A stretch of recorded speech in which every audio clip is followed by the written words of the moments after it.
Three, two, one. Disagree. Yeah, disagree with that one. Good afternoon, everybody, and welcome back to the channel. And today we're going to be running through 9 unexpected things that Brits miss when living in Australia. But for a different spin on today's video, these points that we're going to be covering are from a blog that we found from a person named Shakira Sachs. So these are her points that she's mentioned, and we thought in today's video, how about we go through this blog and see, do we agree or disagree with the point she's made? The blog will be in the description below. And a little point of reference, the blog was actually wrote in 2016, so maybe some of these things have changed since she wrote it. It's been a whole 10 years. That's a long time, isn't it? Could be very different. What were we doing 10 years ago? Probably itching my belly button, crying in the UK with rain dripping down on my eyebrows. I wonder if that'll be one of today's points. Let's see. Also, I think this will be a pretty interesting time to do this because if you guys know our channel, you'll know that we're currently going through a visa process ourselves because we absolutely love this country and would love to stay even just a little bit longer. So it will be interesting to see how many of these points we agree or disagree with. Let's get into the blog. And if you're new around here and you do like this kind of content, please be sure to subscribe. It does help the channel grow, and like the video if you like the content. Gotta watch it first though, I guess, so yeah. Hopefully you do. And so, point number 1 is the rain, the cold, frost and snow. And she's actually said, I never knew how much I love those great, drizzly, wintry days in England until I moved to a place with opposite seasons. It does rain in Australia, but it's just not the same. I miss the excitement of stepping out onto a cold, frosty morning and seeing ice on the cars and I don't know if I can continue reading this. So she's saying she misses the exact reason why we wanted to get away from the UK. That's correct. Now, there's a part on this section that's not directly this point, but then she's continued to say, I'm dreaming of a white Christmas more than ever before, and I'm pretty sure it's physically impossible. I'm guessing she's in potentially Queensland or she could be anywhere. Northern Territory, because Maybe. if she was down south, like Victoria, she would experience some of this weather, right? She could have potentially experienced that weather, but she wouldn't have experienced it at Christmas. So she wouldn't have got a white Christmas. But do we disagree or agree? 3, 2, 1. Disagree. As we just mentioned, that was one of the main reasons we were kind of done with the UK, that drizzly rain. And I think the best way to describe it is, even though where we live on the Sunshine Coast gets more rain per capita than where we lived in England, in Manchester, the thing that was the toughest part were the grey, dreary, drizzly days. It seemed like it was continuously raining or bad weather for just stretches of like 7 months, whereas here you might get those storm tropical rains that come down heavy and maybe 1 or 2 days might be crossed off a no-go, but then you can get a glorious day the next day. So I think the rain is definitely heavier here, and people maybe have that false illusion that, oh, it never rains, it's always gorgeous. That can be a mistake that people make, but personally, those dreary, drizzly days, you miss that. If you want it. Scraping the car. Oh. I'm sure you guys down in Victoria would understand that in the middle of winter. And the fact that if she wanted a colder climate, those places do exist in Australia where you do get a colder climate. So yeah, I don't really agree with that point. Let us know what you think, but that's a no for me on that one. Okay, so number 2 on her list is supermarkets. Let's see what she's got to say. There are only 2 major supermarkets over here in Australia, Coles and Woolworths. Both are extraordinarily priced and have a minimal section of products when compared to the likes of Tesco and Sainsbury's. Don't ever get me started on M&S, the land of choice and opportunity. There is nothing like it here. I don't want to seem like I'm naysaying this blog, but I actually agree with what she's saying about the supermarket options. There's more options, yeah. There's definitely more options in the UK. Let's name some. We've got Tesco, Asda, Sainsbury's, Morrison's, Co-op, Aldi, Lidl. There actually is so many more options. However, I would say that, to be honest, Woolworths and Coles here in Australia does tend to have every product that we really need.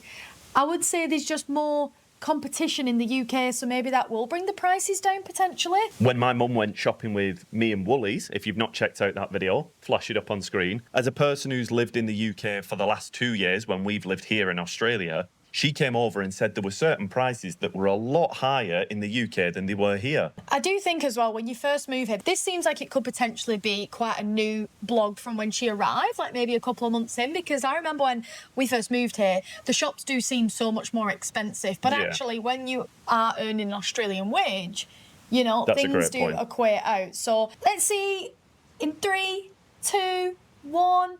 Agree? Disagree. With this blog being a couple of years older, obviously things would have changed. I do agree there's more option in the UK. Yeah. But is it a necessity to a shopping experience? Probably not. I'd say probably not. Point number 3 on her list is hot baths. And she has said this one relates back to the weather situation. A lovely hot bubble bath is one of my absolute favourite ways to relax and unwind after work or to cure horrendous hangover on a Sunday. Here, if you stepped into a hot bath, you would probably die. Oh, that's a little bit dramatic, but... A bit dramatic. The air is too hot. Cold showers are the only option, and there's nothing relaxing or fun about those, let me tell you. Well, I can't really agree, because we've never had a bath since living in Australia. We've not, and I think showers are more common. I do know properties, obviously, in Australia do have baths. It's just showers are more common, potentially in the warmer climates where, you don't ever really think about having a bath. Does a pool class as a bath? Because if a pool classes a bath, we've had a lot of baths in. We've got a cold bath. We've got a cold bath, yeah. The thing is, I used to love a hot bath in the UK as well, and I've not really had that crave since being here. True. But again, if you're in the colder climates in Australia, you would. So it's a bit of a sticky one. If you want to experience some of these things, all you would have to do is go and venture to another spot in Australia. So yeah, maybe a little bit regional so far from what we're seeing. 3, 2, 1. Disagree. Again, I feel quite cynical, but I've not really connected with any of these points as of yet. Point number 4 on the list is the size of the UK. And she said, Australia is approximately 1 billion times the size of the UK. You may think that would offer you endless possibilities, but you would be very wrong. In the UK, if you fancy visiting an entire different area, such as London or Edinburgh from Leeds, you can just hop on a train and be there in a few hours. In Australia, you'd have no such luck. Every city is so far away from the last that you can drive for days and end up nowhere. I had to take a 12-hour coach the other week and it wasn't fun. I must admit, we also took a night coach many years ago on our first trip to Australia, and that was also not very fun. It was horrendous. The youngsters, the European travellers that were on there throwing popcorn and having a great holiday. In terms of the point, going back to the size of the UK point, I do understand what she means with this one. 3, 2, 1. Agree. I get that. Yeah, we do agree. Yeah. Just, the thing is, though, with Australia, you hop on an airplane here and you can go from Queensland to Victoria. If you've not already seen our Melbourne trip and Great Ocean Road, hit those videos. They were just a couple of weeks ago. That was very, very different to where we're living here. But again, we did have to get on a plane for that. We could have driven, but I think it would have took us potentially 20, 24 hours or something. So, I think this is best described when family come over from the UK and they go, oh, I want to go up to the Great Barrier Reef for the day. That's when you realise the scale and size of Australia. If family came over and said, oh, can we go and see the Sydney Opera House at the weekend? And that kind of idea of the scale and size of Australia is just so vast and open. I suppose if you did want to shorten it, the ability of flying on planes within the country is a lot more... Commonly used? Yeah. Yeah. But in the UK, I don't think you understand or treasure the idea of having the ability to drive to anywhere you want to within the country within such a confined, small area. So, I think that is probably something Brits might take for granted. So, I get that. Number 5 on the list is looking presentable and not being a sweaty mess. I feel like I've not read this one yet, but this might be an agree. She said, if you were planning on moving to Australia, particularly Queensland, be prepared to look a lot uglier than you do at home. Try blow drying your hair, you'll faint. Try straightening or curling it. It'll be frizzier than before within 5 seconds. Try putting on a full face of makeup, it'll slide off your face, leaving you looking like you belong in Madame Tussauds. Just don't try to look nice. The humidity will come for you. I must admit, there's a running theme with this vlog. It's very melodramatic. Yeah, she's being comedic, I think, isn't she? She's being comedic with it. Yeah. And I agree. There's definitely an agreement to this with hair getting frizzier in Queensland due to, everyone's aware of this, due to the humidity. In the summer, though. In the summer, In the winter, not so much. It's just kind of like summer in the UK, really. The winter here. But yeah. Your hair's looking great. Oh, It's thank not a you. humid day, so I think she's being a bit. I think maybe for 50% of the year I can understand it, but The ladies watching this will know you never want to put the hairdryer on. Well, I say ladies, you could probably relate as well, Joe. But yeah, you don't want to put the hairdryer on in the summer. It's something that you do tend to avoid. But in 3, 2, 1, agree. disagree. I'm going to say agree with that one because I do know it's something that a lot of girls talk about. Again, very dramatic point, but I get where she's going with it. Okay, so for point number 6, she's put in particular Walker's Crisp, Galaxy Chocolate and Twister Lollies, etc, etc, etc. All I want in life is a bag of cheese nilly and Walker Crisps and a bar of plain Galaxy. You would think that this was a simple request, but no. No chance of anything as tasty as that in Australia. It wouldn't be so bad if they had some great alternatives to offer. They have nothing. Tim Tams are all there is, and they're basically just a penguin biscuit. Disagree! That's not true. They're nothing like a penguin biscuit. I am not taking that. Tim Tams are good. And also, can I just clarify as well? You're on one now. There's Smiths, right? 3, 2, 1. Disagree. No, agree. I'm going to say agree with a caveat. My point isn't directly with what she's saying, but certain snacks that I might miss. So I do agree there are certain things that you might have a craving for that aren't offered here. She did mention Twister Lollies. Just to clarify, we've got some Twister Lollies in our freezer. So as we said, maybe that's changed over the years. There are some great options here when it comes to crisp or chips, should I say, if that's the correct way of saying it. But there are certain flavours that you might miss. So one that I would say I have had a craving for that I've not been able to get is, do you remember there's paprika, which I've missed a few times, but the spicy prawn cocktail good. ones, they were, Yeah. I was in love with them in the UK. So I do agree there are some snacks that you will miss when you're here in Australia. Yeah, I do miss Vimto, but again, I can get that here. You just pay more for it. True. And I think a snack in Australia that I've tried that I know you can't get in the UK is jumpies, the chicken jumpies. Shannon actually introduced us to them. Yeah, he did, and you can't get them in the UK, and they're pretty good. So I think it is basically a bit of give and take. It's not a deal breaker. And if we went back to the UK, there is 100% some Aussie snacks that I would miss having. For example, the availability of Tim Tams. Mm-hmm. Apparently cheaper in the UK than they are in Australia. I've heard that. Don't know if that's true. Things along the lines of a Woolies mud cake. Oh, chef's kiss. That is good, and I would miss that. So definitely, come see, come sa. Certain things I would miss a lot if we went back to the UK for sure. Point number 7 on the list is getting dark at 4 p.m. She has said, this was a very unexpected one for me. I am a typical Brit, forever mourning about it getting dark too early once winter rolls around, but I will never mourn again. It's festive and cute and cosy, and it means that you don't feel so guilty about putting your pyjamas on after work. 3, 2, 1. Disagree. Yeah, disagree with that one. I think her point is that she misses it going dark at 4. Oh yeah, so she misses it going dark at 4. She's not saying Australia does. She's saying she wished it did go dark at 4 o'clock here. That's horrible. That is horrible. For anybody who doesn't know where the UK is situated, if you've never been to the UK, over the winter period, our days are so short. It would only go light at like 9 o'clock in the morning, and then it would go dark by 4 o'clock at night. So if you're setting off to work, if you're in an office without any windows, you could go into work and it would be dark, come out of work and it would also still be dark. So you would see no sunlight in a day. And that was common. That actually happened to me when I worked at my previous workplace. So, Yeah. and that's like how a lot of Brits live. So, yeah, I must admit, big disagree on this one. I think we can both confirm. Nah. Okay, so number 8 on the list is British TV, such as X Factor, Great British Bake Off, and Made in Chelsea. She said, I've always been one of those people who will tell you that I don't actually watch much TV. What I didn't realise is that what I do watch is great, classic British entertainment that the rest of the world is being cruelly denied.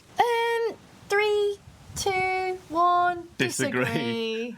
There's a lot of disagreeing, isn't there, with this There list? is, but maybe this shows how times have changed in Australia as a Brit living here. So maybe that's something, or maybe we're just very different people. I've got to be honest, me and you aren't the biggest TV watchers, We watch more YouTube ourselves. We would watch a lot more YouTube or films on Netflix and stuff like that. But I also think there is a service that I've seen adverts for on TV, which is called BritBox. And I think within that, you would get a lot of British shows. Yeah. So if you're missing British TV shows, you can probably get them on that. And I've also put Australian TV on and seen The Chase, the British Chase, or other British style shows. So yeah, to be honest, not something that I really consume, so I don't really miss it, but I can see how she might. Us personally, Nah. nah. And the last point on the blog, which is the 9th point, is a proper cup of tea. And she said, most crucially and most British of all, the famous cup of tea. It's true that you can buy Yorkshire tea bags over here. Thank God for small mercies, but they taste quite different and the milk tastes too creamy and weird. It's also so hot that if you dare to take the plunge and drink one, you'll feel like you're on fire on the inside for a good hour afterwards. Tea is a sacred part of my existence as a British national, and it will never be the same in another land. Never. 3, 2, 1, disagree. I'm so sorry, I don't mean to keep disagreeing, but I'm going to be honest. I've had some great cuppers here in Australia. Yep. And they do quite a lot of tea rooms like you would find in the UK, of course. The UK is significant with a cup of tea. And I do agree there's a little bit maybe of a taste in the bags in the supermarket. Yeah. Just like the beans, there's a taste difference in the beans in the supermarket, and that's a given. But I've been to places here in Australia, had great cups of tea. Yep, true. That taste no different. I've been to places in the UK and had awful cups of tea. That is so true. With the milk, again, I'm not sure. I don't think I can agree with that. I think milk's pretty similar, right? I haven't noticed too much of a difference myself. And we've been much more big on coffee drinking since moving to Australia, That's a great especially point. you. Yep. Don't be taking the mick out of me, guys. I know what you're thinking.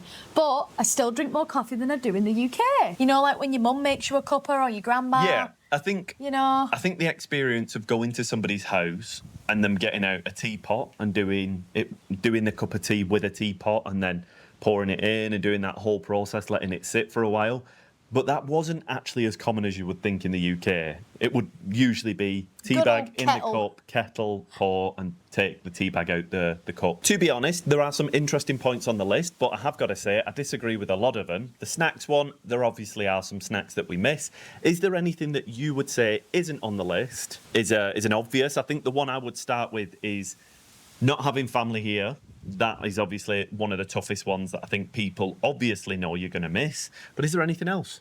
I would say, like, the cute English quaint towns. Only the other day, my dad was working in Kendal in the UK, and it's quite nice there at the minute, and it's beautiful weather. They're getting towards summer now, and it did just look extra quaint because I've not seen anything directly like that for such a long time. Yeah. I did kind of get that fix when I went down to Victoria. The Great Ocean Road had a little bit of that vibe. It did, yeah. But not quite the same as what you would get if you went to England. But again, just two very different places. So I would say if I was to miss anything, not really miss, but I would, like, you take them for granted when they're there, and only when you move away and then potentially go back do you then see them differently. I get that. Like the cute pubs, you know, like that cosy makes sense. pubs and that kind of thing. I do agree with that. That's a good point. And so that has been the points wrapped up. Is there anything that you would want to add to that one? I think all of mine just food related. I realise how people say I'm picky on the channel, but a lot of my stuff is just food I absolutely love. It's minute things. I'm not missing them. I'm not crying at night. Well, I'll tell you I'm not on camera. But let us know, do you want us to do our own list in a video? As I've realised, a lot of these points I pretty much disagreed with. Thank you very much for watching, guys. We hope that you have enjoyed this video. If you have, be sure to like and make sure that you are subscribed to the channel so you can get notified when we do upload. Our next video is actually going to be another town tour. Who knows where we'll be going for episode 2? Make sure to tune in. You do not want to be missing out on where we're going for that one. You're going to absolutely love it. Also, I just want to say a big thank you to you guys that have supported Town Tours 1.